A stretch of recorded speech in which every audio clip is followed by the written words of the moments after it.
함께 말씀을 나누겠습니다. 우리 복음을 전하는 교회가 지난 5월 4일부터죠. 5월 4일부터 총 8주간 복음을 전하는 사람이라는 주제로 지금 시리즈로 연달아서 말씀을 함께 나누고 있습니다. 그리고 오늘 말씀이 복음을 전하는 사람의 이제 마지막 말씀입니다. 드디어 우리가 이제 이 시리즈 길고 길었던 근 8주간의 장장의 마무리를 오늘 함께 짓게 됩니다. 우리가 지난 말씀들을 함께 짤막하게 한번 돌이켜 보시길 소망합니다. 1주차에는 우리가 무엇을 얘기했죠? 복음을 믿게 된다면 복음은 내 존재를 관통해서 우리를 완전히 새로운 존재로 변화시킨다라고 말씀을 했습니다. 이 하나님의 능력이 됨이죠. 복음의 삶이 그들 가운데, 복음이 그들 가운데 관통을 하고 복음이 우리 가운데 관통을 하면 우리가 삶에서 가치관과 정체성이 변화가 되죠. 그러면 어떻게 되어집니까? 우리의 삶에서는 도저히 복음을 전하지 않고서는 못 배길 이 복음을 전하는 사람으로 우리가 뒤바뀌어진다고 얘기했습니다. 그렇기 때문에 2주차에 우리가 복음으로 인해서 존재가 바뀐 사람은 어떻게 복음을 전하는가를 함께 나누었죠. 복음을 전한다는 것은 우리가 언어로도 복음을 전하는 것이지만 동시에 우리들의 삶으로도 그 복음을 증거해야 된다라고 얘기했습니다. 우리들의 일상에서 나타나는 나의 많은 선택과 태도와 관계에서 복음이 드러나야 된다는 것을 함께 나누었습니다. 3주차에서는요, 기억하시죠? 다시 1주차로 돌아가야 되는 거 아니죠? 한번 기억을 다들 떠듬떠듬 한번 우리가 살펴봤으면 좋겠습니다. 목회자로서 가장 큰 축복과 은혜가 뭐냐면 성도님들의 망각의 은혜가 가장 큰 복이에요. 왜냐하면 우리에게는 성도님들의 망각이 우리에게는 끊이지 않는 샘물과 같은 말씀을 할 수 있는 동력이 되어지거든요.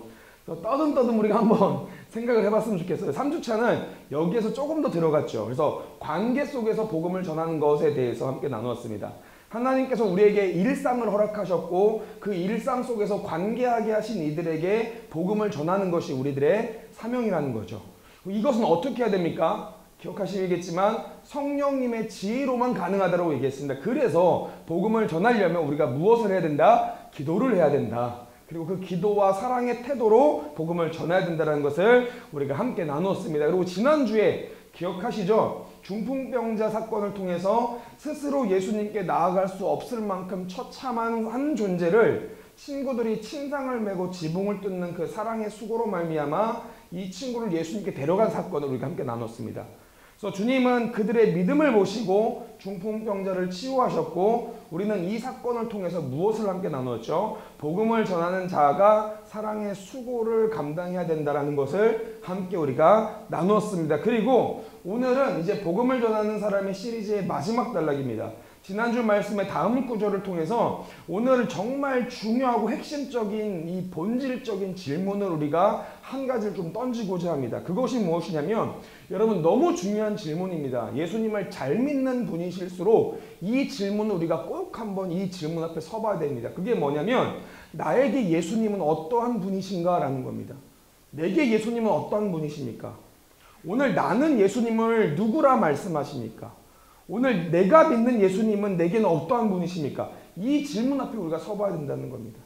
이거는 성도의 삶을 결정해주는 너무 중요한 고백입니다. 여러분 우리들의 신앙의 중심이 누구인가요? 내 신앙의 중심이 나인가요? 아니죠. 우리들의 신앙의 중심은 예수님이십니다. 복음의 주체가 누군가요? 나인가요? 복음의 주체는 예수님이십니다. 복음의 본질이 좋은 소식이라면 그 좋은 소식의 내용과 행위와 복음 안에서 선포되는 분이 예수님이시잖아요. 그죠? 컨텐트와 에이전트와 모든 이 타겟이 예수님인데 그러니까 복음이라는 것 자체도 결국은 내가 뭔가를 할 수 있냐 아니냐가 아니라 예수님이 무엇을 하셨는가를 전하는 것이 복음인데 그렇기 때문에 오늘 내가 그 예수님을 어떠한 분으로 고백하고 있느냐라는 것은 여러분 이건 그냥 우리가 뭐 해도 되고 안 돼도 되는 뭐 단순한 묵상이 아니라는 거예요. 이 질문은 사실은 이제 우리들의 신앙을 결정하는 일입니다, 여러분들. 나아가 복음을 전하는 것도요, 결국에는 우리는 이 고백대로 드러나게 되어 있습니다. 왜요? 복음을 전하는 것은요, 결국에 내가 만난 예수님을 전하는 것이기 때문에 그래요. 그래서 이거는 우리가 절대 피할 수 없는 질문입니다. 나는 예수님을 누구라 고백합니까? 라는 것. 내게 예수님이 누구이십니까? 라는 겁니다. 이것이 이제 복음을 전하는 사람이 서야 될 마지막 자리인 것 같아요. 이게 마지막 자리이자 시작점이죠. 결국에는 돌고 돌아와가지고 우리가 이 질문 앞에 서게 됩니다. 내게는 예수님이 어떠한 분이냐라는 겁니다. 오늘 그것을 본문 말씀에도 명확하게 드러내죠. 오늘 본문 21절, 22절 말씀 함께 읽겠습니다. 다 같이 읽습니다. 시작. 서기관과 바리새인들이 생각하여 이르되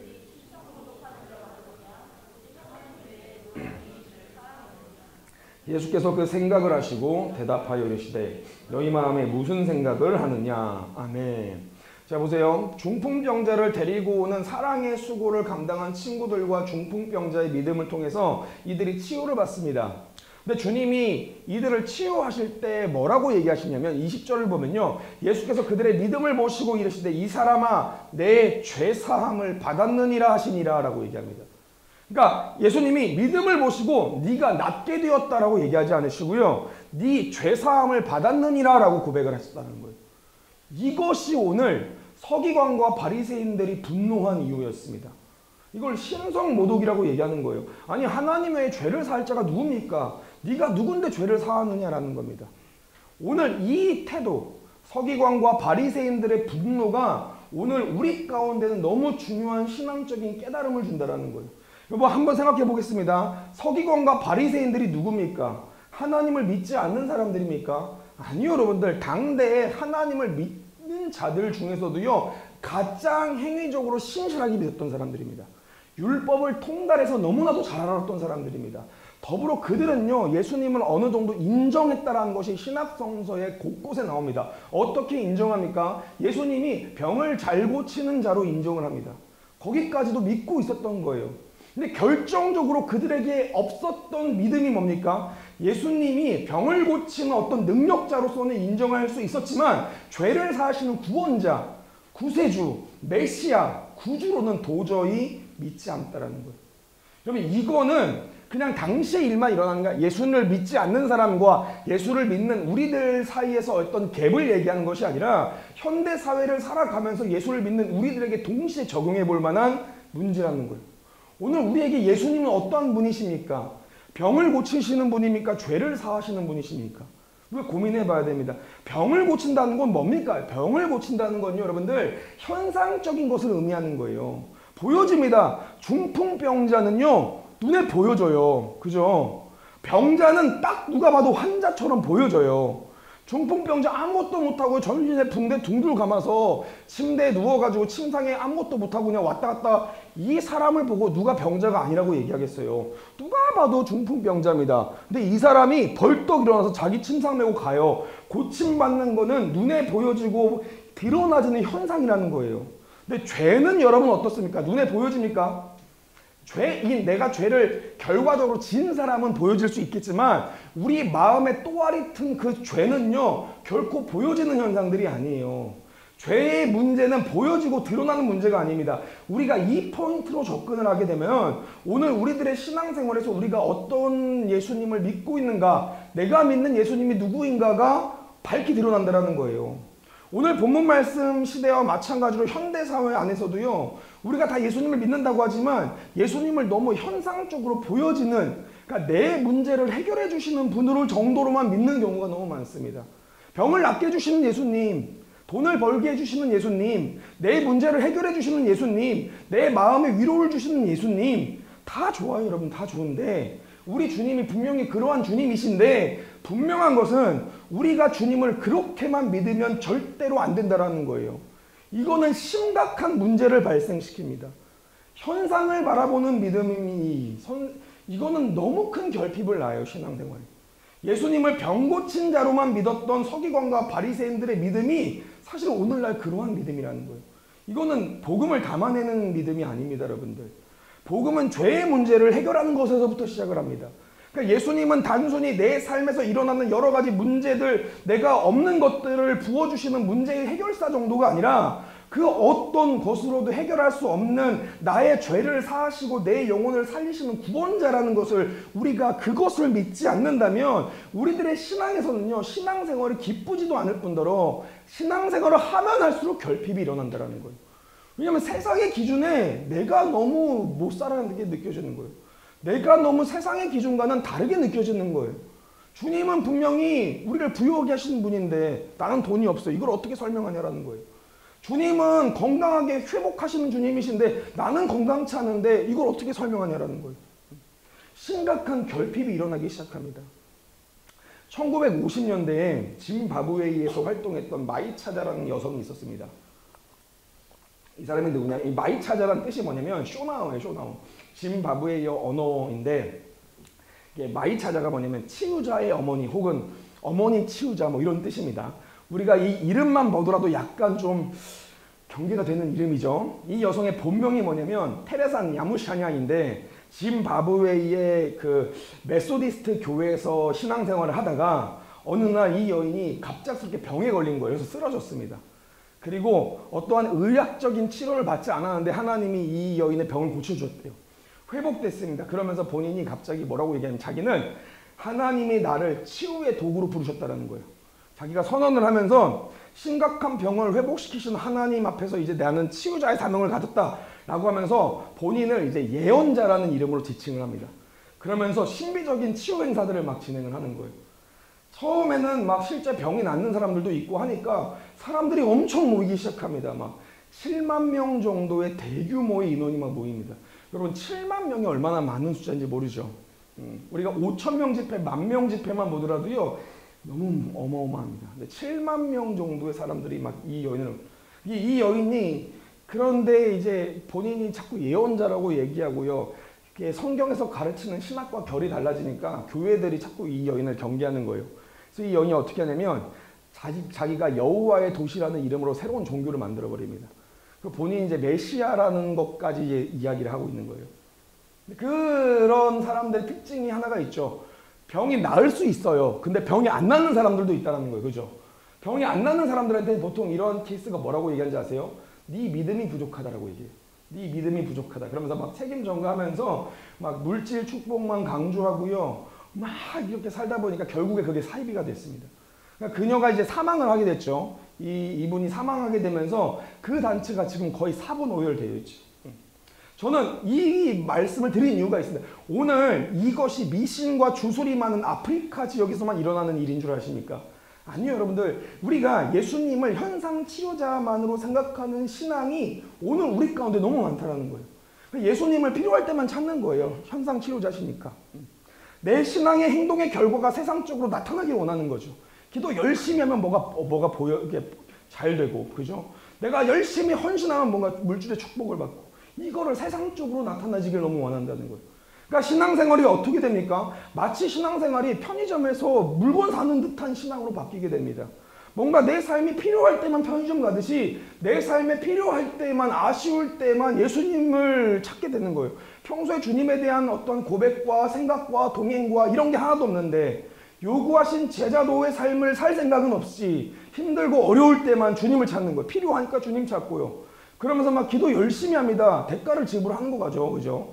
마치 내가 필요할 때 편의점 찾아가서 대가 지불하면은 내가 원하는 것을 골라서 살 수 있을 것처럼 뭔가 내 기도가 내 신앙생활이 그렇게 변질되어지는 거죠. 소비자적인 믿음입니다. 대가성적인 믿음으로 전락해버립니다. 물론 우리 주님은 우리들의 현상을 해결하실 수 있는 주님이십니다. 거기에 대한 믿음은 저는 확실히 있습니다. 우리를 풍족하고 부욕케 하시는 주님이십니다. 복 주시는 주님이세요. 이거를 배제해서는 안 되지만 우리가 예수님을 그렇게만 믿게 된다면 이거는 심각한 문제가 발생합니다. 여러분, 그럼 내 삶에 고난이 일어났을 때는 이걸 어떻게 해석하시겠습니까? 주님 뭐하고 계시냐라는 원망이 생기는 거예요. 내 삶에 결핍이 오면은 주님이 마치 나를 떠난 것 같은 느낌이 드는 거예요. 믿음 형성이 이렇게만 이루어지면은 신앙생활도 한정이 된다는 거죠. 모든 신앙생활이 어떻습니까? 구하라 너에게 주실 것이요, 찾으라 찾아낼 것이요, 문을 두드리라 열릴 것이요, 이 말씀만 강조하면서 주실 때까지 막 열심을 다해서 기도해라. 하나님의 때가 아니다. 주실 때까지, 줄 때까지 기도해라. 건물 줄 때까지 기도해라. 좋은 직장 들어갈 때까지 기도해라. 여러분, 이 신앙 이상을 못 가는 겁니다. 성경은 뭐라고 얘기합니까? 너희는 먼저 그의 나라와 그의 의를 구하라고 얘기하십니다.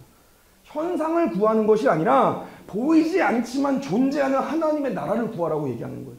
그러니까 여러분, 그래서 정말 중요합니다. 우리가 예수님을 믿어요, 다. 여기 다 예수님 믿어서 오시는 거잖아요. 근데 내가 예수님을 누구로 믿느냐가 너무 중요하다는 거예요. 나에게 예수님은 어떠한 분이십니까? 오늘 말씀처럼 우리 주님이 지금 우리에게 물어보시는 거예요. 22절 말씀이죠. 예수께서 그 생각을 하시고 대답하여 이르시되 너희 마음에 무슨 생각을 하느냐. 주님이 우리들의 마음을 지금 다 보고 계세요. 우리들의 마음은 주님 앞에 숨길 수가 없습니다. 주님 우리에게 말씀하시는 너희 마음에 무슨 생각을 하느냐. 교회 와서 지금 예배 시간에 앉아있지만 우리는 다 신앙생활 잘하는 것 같죠. 겉으로 주일 예배 잘 와가지고 여기 예배 시간에 앉아있는데 우리는 겉모습을 보니까 다 신앙생활 잘하는 것 같지만 주님은 우리들의 마음을 보시기 때문에 우리의 본질을 하십니다. 너희의 지금 마음에 무슨 생각을 하느냐. 너는 내게 누구라 하느냐. 우리가 이 질문 앞에 서봐야 되는 거예요.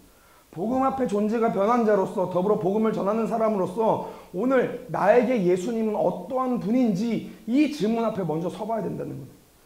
그렇기 때문에 예수님께서도요 공생의 사역 기간에 제자들에게 가장 핵심적인 그 딱 타이밍에 이 질문을 하십니다. 이거는 오늘 우리들에게 말씀하시는 질문인 거예요. 마태복음 16장 13절에서 17절 말씀이죠. 함께 다 같이 읽어보겠습니다. 함께 있습니다. 시작. 예수께서 빌립보 가이사랴 지방에 이르러 제자들에게 물어 이르시되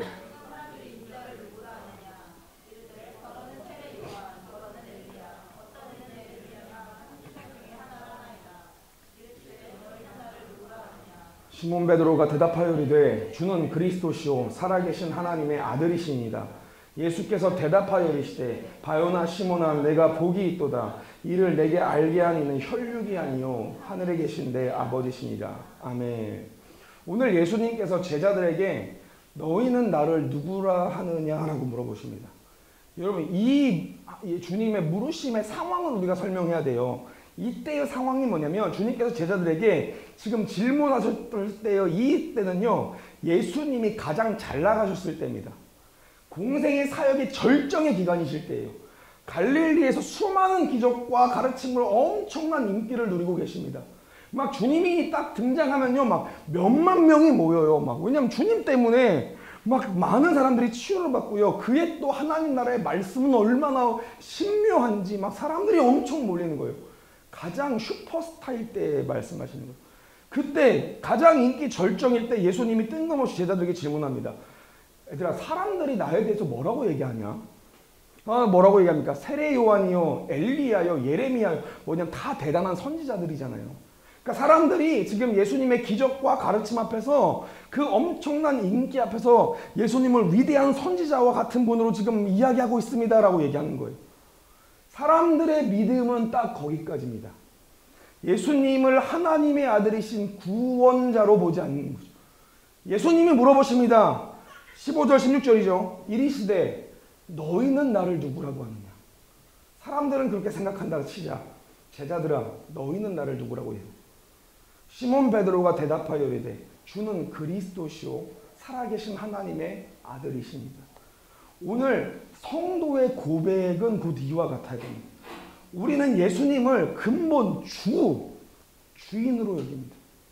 그리스도 메시아로 여깁니다. 살아계신 하나님의 아들 성자로 여깁니다. 여러분 단순히 우리는요 예수님을 내 삶의 현상 해결자로 생각하지 않아야 됩니다. 내 삶에서 돈 주시고 질병 고쳐주시고 내 어려운 일 해결해 주시는 분, 내가 힘들고 위급할 때 달려가서 안기고 나를 위로하시는 분 정도가 아니라 우리에게 예수님은 주인이시라는 거예요. 주인. 그리스도 곧 메시아라는 거예요. 살아계신 하나님의 아들이라는 겁니다. 우리들의 믿음의 결론은 그렇게 나야 됩니다. 여러분들. 오늘 말씀에서도 이를 명확하게 명시합니다. 24절 말씀이죠. 그러나 인자가 땅에서 죄를 사하는 권세가 있는 줄 너희로 알게 하리라 하시고 중풍병자에게 말씀하시되 내가 내게 이르노니 일어나 내 침상을 가지고 집으로 가라 하시매. 아멘. 여러분 성도에게 예수님은 해결할 수 없는 죄를 사해 주실 수 있는 구주이십니다. 구주가 뭡니까? 우리가 구주라고 늘 얘기하죠. 구주가 뭡니까? 구주는 구원자이시며 주인이시다라는 거예요. 줄임말이에요. 줄임말. 구주, 구원자, 주인. 이 줄임말입니다. 그러니까 오늘 예수님을 내 삶에서 현상 치유자로 생각하는 사람과 예수님을 구원자이시며 주인으로 생각하는 이 신앙의 생활은요 엄청나게 큰 차이가 납니다. 우리가 예수님을 믿는다고 하지만 예수님을 구주로 믿지 못하면요 일어나는 신앙의 패턴들이 나옵니다. 내가 내 삶에서 예수님이 내 삶의 주인이시다를 믿지 않으면 어떻게 됩니까? 우리가 예수를 믿는다고 입으로는 고백하지만 실제 내 삶은 내가 주인이 되어서 살아가게 돼요. 그러니까 우리가 변질이 되는 거예요. 내 삶에서 예수님이 왕이 아니라 단순히 나한테는 주님이 조언자입니다. 조언자. 내가 조력자나 상담자가 주님이 되어버리는 거예요. 내 인생은 내가 설계하고 예수님은 거기에 도움을 주셔야 되는 분이 되어버립니다. 좀 더 과격하게 얘기할까요? 예수님은 내 계획을 위한 수단이 되어지십니다. 여러분 이러한 삶에 순종이 나오겠습니까? 아니요 여러분 순종이나 일어나지 않아요. 선택적인 적용은 하겠죠. 내 입맛에 맞는 선택적인 적용은 하지만 온전한 순종이 나오지 않아요. 말씀대로 살 수 없죠. 말씀을 나한테 맞춰서 살아가는데 그러니까 신앙생활에도요 사실 삶에서는 세상과 다르지 않는 삶을 살게 되는 거예요. 교회에 오랫동안 열심히 다녔는데 삶의 가치는 똑같은 거예요. 성공해야 되고 기어이 인정받아야 되고 기어이 안정돼야 되고 쾌락적이어야 되고 예수를 오래 믿었던 분들의 가치가 늘 똑같은 거예요. 신앙의 언어는 사용합니다. 사랑해요, 축복해요, 예수님이 주십니다. 언어는 사용하는데 방향은 철저하게 자기중심적이 되어져 있는 거예요. 여러분 제자도가 사라지고 종교인으로 남게 되는 일들이 일어나게 됩니다. 그러면 여기에는요 가장 큰 문제가 뭐냐면 삶의 능력이 안 나타납니다. 여러분들. 이게 심각한 문제예요. 열매와 능력이 나타나지 않아요. 왜냐하면 여러분들 제가 늘 강조하지만 능력의 원천은 예수님이신 거예요. 우리들의 삶의 능력이 나타나려면 지금 나의 삶의 주권이라고 주인된 권리를 예수님께 넘겨야 그 능력의 원천이신 주님이 내 삶에서 능력을 발휘하시는데 내가 내 삶의 주권을 쥐고 있다 보니 주님은 조언자이기 때문에 내 삶에서 능력이 일어나지 않게 되는 거죠. 예수님은 한켠에 계신 분이 되니까 그 삶에 아무리 신앙생활을 오래 하더라도 거기에 능력이 임하지 않습니다. 그렇게 성도의 믿음에서는요 여러분들 예수님이 사랑의 주님이시고 나를 위로하시는 주님이시고 선하신 주님이시고 다 좋고 맞는 말이지만 결코 좌시하면 안 되는 것이 있습니다. 그게 뭐냐면 예수님은 우리들의 구주이시라 구원자이시며 주인이시라 이것을 기억해야 됩니다. 저희가 지금 국내 선교사님들을 파송하기 위한 절차들을 밟고 있습니다. 저희가 좀 새로운 개념이죠. 직장 선교사도 있고 여러 가지가 있지만 국내 선교사의 개념이 아직 이렇게 한국에는 많지 않아요. 근데 이제 국내 선교의 중요성이 이제 대두가 되고 있죠.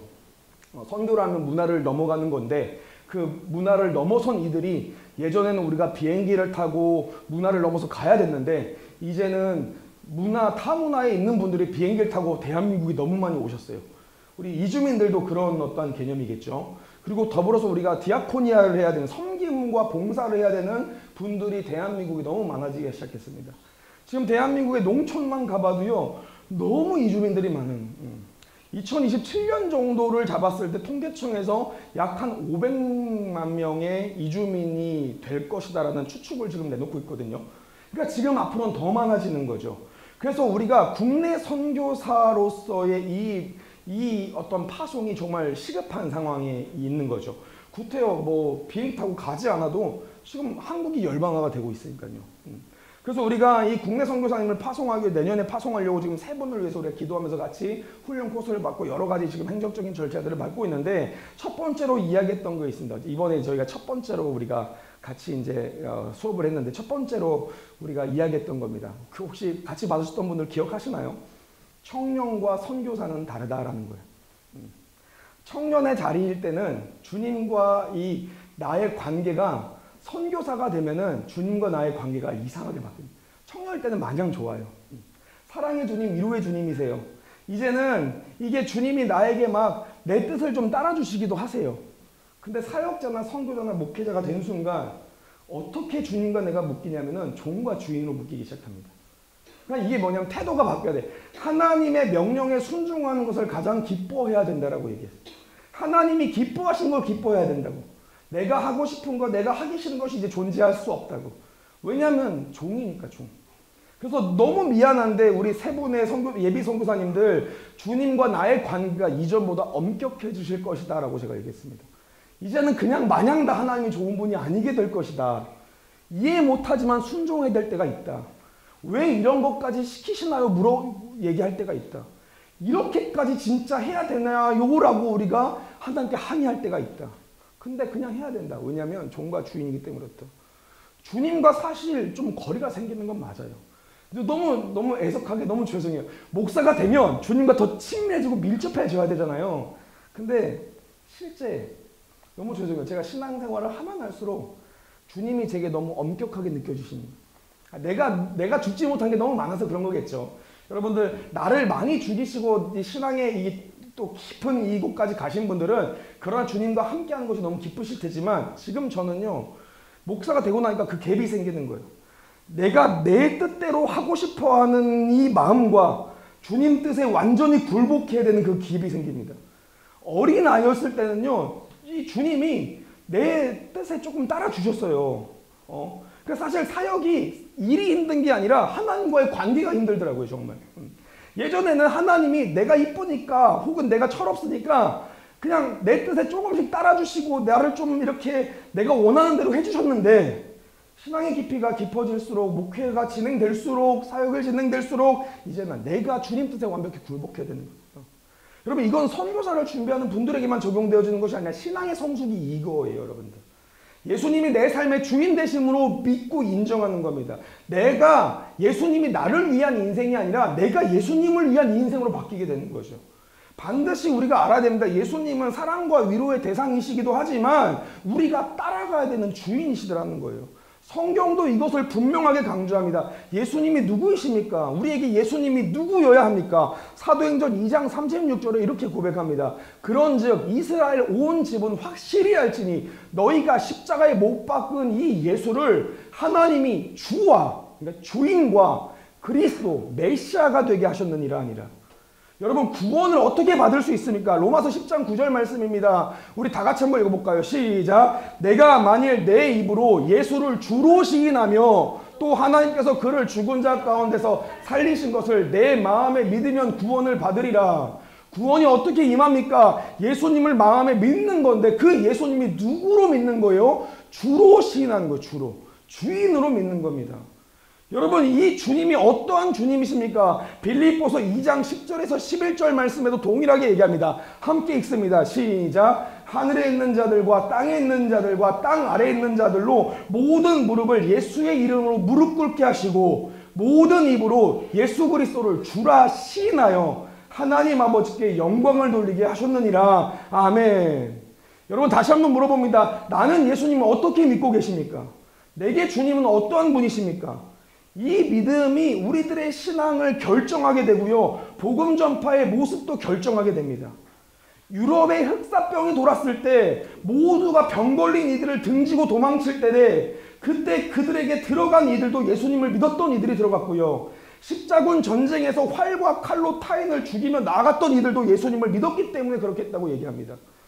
똑같은 노예제도 앞에서 어떤 선교사님들은 어떤 성도들은 모든 이들은 하나님의 형상이라며 내가 예수 믿기 때문에 노예제도 폐지해야 된다고 막 강조하면서 싸우고 그것을 폐지시켰고요. 어떤 이들은 예수님을 전한다면서 식민제국 건설하고 강압적으로 노예화를 시켰습니다.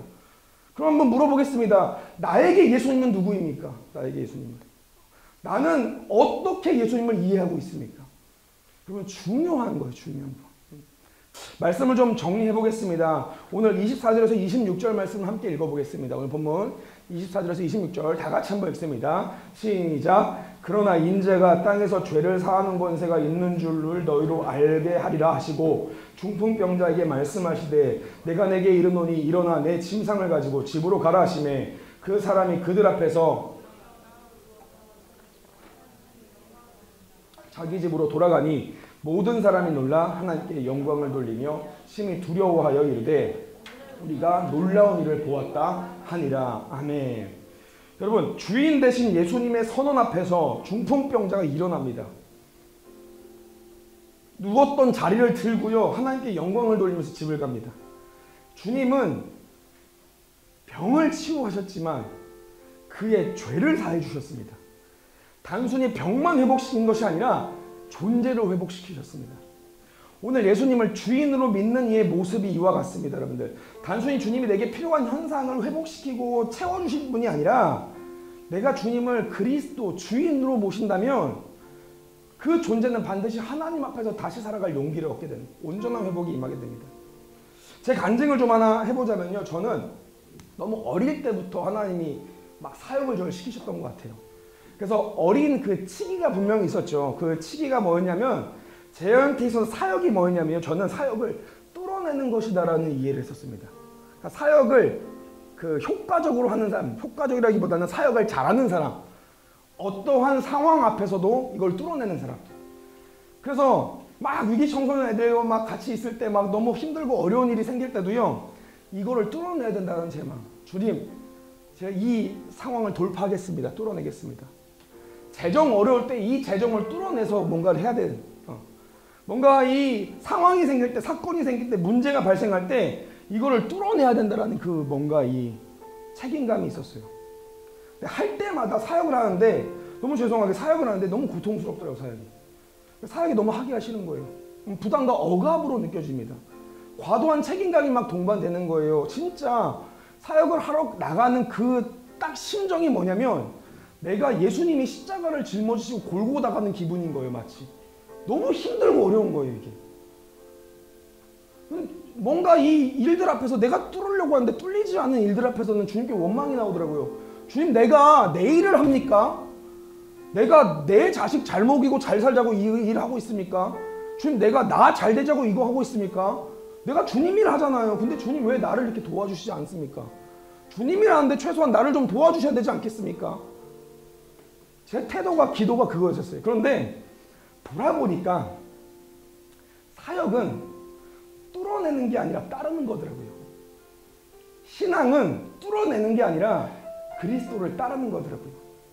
주께서 여신 길로 한 걸음 한 걸음 걸어가는 거, 주님이 명하신 대로 내가 따르는 거, 가게 하신 걸음은 가는 거, 멈추게 하신 걸음은 멈추는 거, 주님께서 하실 일은 또 주님께 드리는 거, 따르는 거.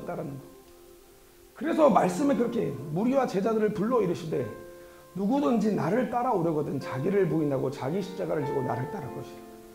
구원을 이야기할 때 믿음을 얘기하는데 제자도는요, 자신을 부인함으로부터 나온다는 거. 주님을 따르는 거예요. 따르는 거. 뚫어내는 게 아닙니다. 재정을 뚫어내겠습니다. 아니요. 재정 가운데 말씀하신 주님의 음성을 따르겠습니다. 사역을 뚫어내겠습니다. 아니요. 주님, 이 사역 가운데 복음 전파 가운데 주님 말씀하신 방법대로 따르겠습니다. 제자도는 따르는 것에서 나온다는 거예요. 우리 사랑하는 귀한 복음 전하는 교회 성도님들, 예수님이 내게 어떠한 분입니까? 아직까지도 그냥 마냥 너무 좋은 분, 행복한 분, 주님이 나를 열심히 도와주시는 분, 아직까지도 우리가 그렇습니까? 그러면 어린아이 신앙인 거예요. 어린아이 신앙. 때로는 주님이 모질게 느껴지기도 해요. 때로는 주님이 이해가 전혀 안 되기도 해요. 그러나 그 가운데 주님이 원하시는 것을 내가 순종하는 것을 배우는 것. 내가 이해가 되지 않지만 순종합니다. 주님, 나는 다 틀렸고요. 주님이 다 맞습니다. 주님, 내 길을 주님 더 잘 아십니다. 이것이 우리가 가야 될 길이라는 것을 기억하시길 소망합니다. 아멘.